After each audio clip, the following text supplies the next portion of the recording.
Hello and welcome to the first video in a very long time. I appreciate everybody who has subscribed and welcome to the channel basically. I am Adrian and I am a videographer based in the UK's Lake District. In this video we're going to talk about whether you can get CLog2 in the Canon R5C and other CLog3 only cameras. Now before people get really mad at me, this isn't getting it in your camera, it's using software in post to get the same image, and it doesn't increase the dynamic range of your camera. It can't do that because it's been limited by the manufacturer and the sensor itself. So don't get mad, all right? Have a listen. See if you agree that this is a worthwhile conversion to make. Cinematch is a plugin for Final Cut, Premiere Pro, and Resolve. And it has an option for you to convert CLog3 footage from loads of Canon cameras into R5C CLog2 footage. There's an option in there, even though the Canon R5C does not have CLog2 as an option in camera. Now, it does not increase the dynamic range of the camera, but to my eyes and in my opinion, it does increase the usable dynamic range of the scene, the overall image, and improve the highlight and shadow roll-off. Everybody who wants more details, let's dive in and find out what's going on. So I'll just take you into the controls of Cinematch so you can actually see what it looks like. So here we go. You select your camera from here, and here are all the available ones that you can use. So if you use any of these cameras, you can convert it into any of these other cameras, which is quite cool. The reason why I got the software in the first place was because I often work with other people's footage and I need to convert it into match my cameras or match their other cameras. And it saves so much time in grading. As you can see, we have in the Canon R5C, CLog3 and CLog2, as well as these two others that I do not use. And so we can convert from CLog3 into CLog2 right there. And so we're going to take a look at a video file shot in CLog3. The file will be the exact same each time, but we will do different things to it to establish what the Cinematch conversion is doing. So here is the file in CLog3. Next up, I've done the same file but with a basic grade. It is a basic grade, don't judge me on it.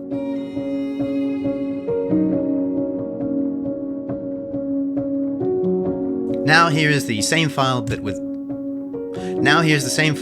Cinematch conversion added. Here's CLog3 and here's CLog2.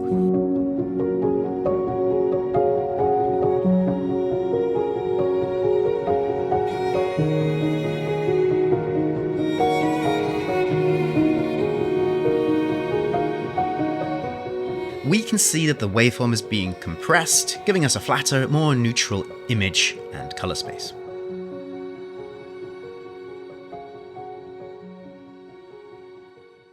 Now let's test the accuracy of the conversion.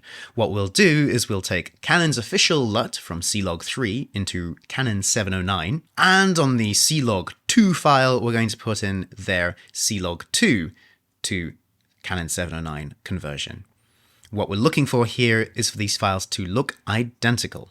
And they should be identical because they're both being treated with the same official and appropriate Canon LUT.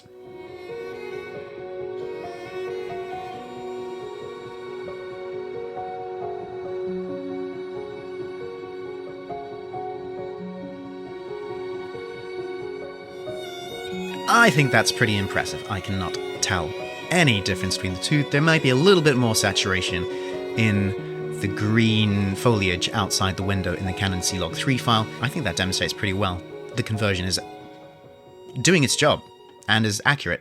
Next up, we took that crap grade that I did on the CLog3 file and copied it straight over to the CLog2 file to see what effect it has on both, but mainly to give us an idea what's going on with the CLog2 file itself, to see what the midtones and things look like.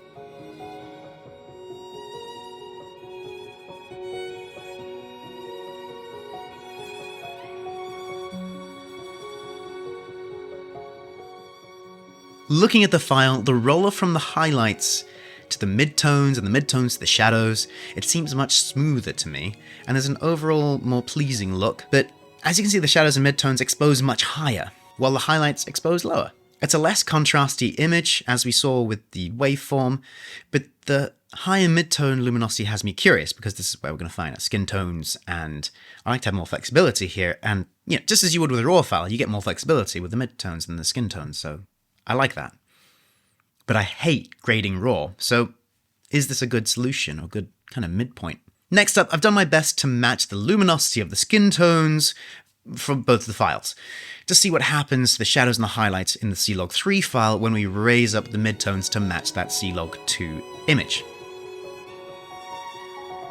We regain detail in both the shadows and the highlights in the CLog2 file, but look at the roll-off on the skin. It's very pleasing. The lower midtones seem less abrasive to me. The skin seems less shadowy. But we're not done yet. I have graded the files to be identical, or as close as I can get without driving myself insane. This will show us what needs to be done to each of the files to get them to look the same. So the film convert settings are identical. I've just copied it from one file to the other, but the color wheels are where we're going to see the difference. So let's take a look. As you can see, the CLog3 file needs the midtones punched way up, and the highlights and shadows need to be adjusted to compensate. In fact, the highlights need to be brought down quite a long way. Meanwhile, look at what needs to be done to the CLog2 file. A bit of boost in the shadows, a bit of boost in the highlights. That's it. And that is time saving. Like a RAW file, we're getting a bit more flexibility and malleability with skin tones, which is great without having to deal with RAW files. Finally, I've graded each file, irrespective of the other, to my liking, and seeing what they look like. I like a clean grade with some nice, clear, punchy midtones, detail in the shadows, but a black point at black, and highlights that don't look too video. Filmic, but not milky, basically. Let's see what you prefer.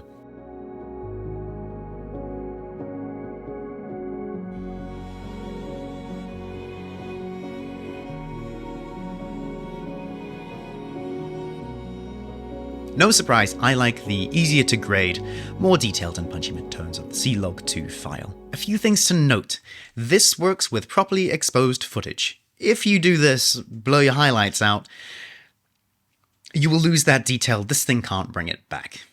So if you're shooting in CLog3 with any camera, expose as far as you can to the right while protecting your highlights.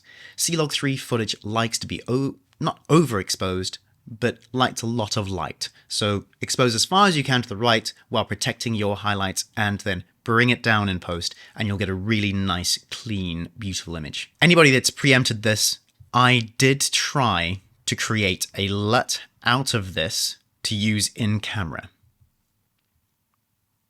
It didn't work. Now, if you manage to do this and succeed, let me know, because it'd be it would be pretty good, wouldn't it, to be able to install this into your camera. I asked the Cinematch team how they achieved this, and I got a very short response. But New Zealand had just won the Bledisloe Cup, so they might have been celebrating, and that's where this company's based. They said, we shot the raw footage on the R5C, and then we were able to de-Bayer it to all the available gammas. I didn't quite understand what that meant. But my interpretation of the answer is this, which I could be wrong, let me know in the comments if I am. This means this is CLog2 as the R5C would have seen it if Canon had installed it.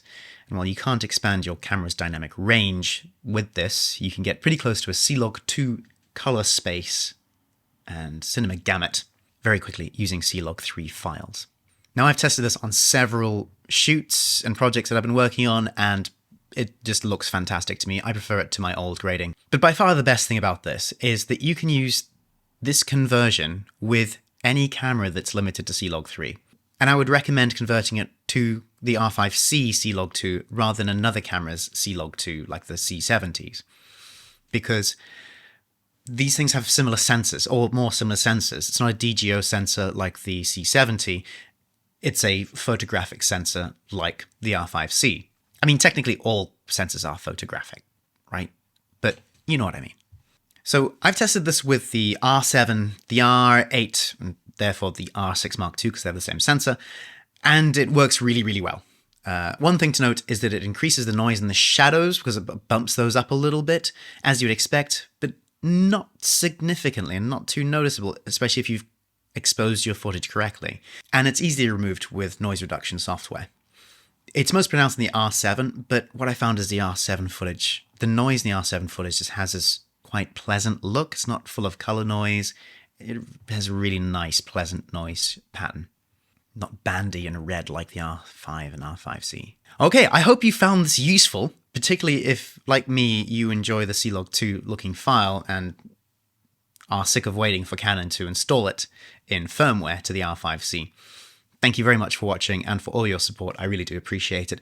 And I will try and make another video sooner. The kind of content we're going to be looking at is more stuff on the R7 and also a lot of lenses that I've been getting, which are more classic lenses, more classic Canon lenses that we can use for video work. So hopefully I shall see you for those. Take care.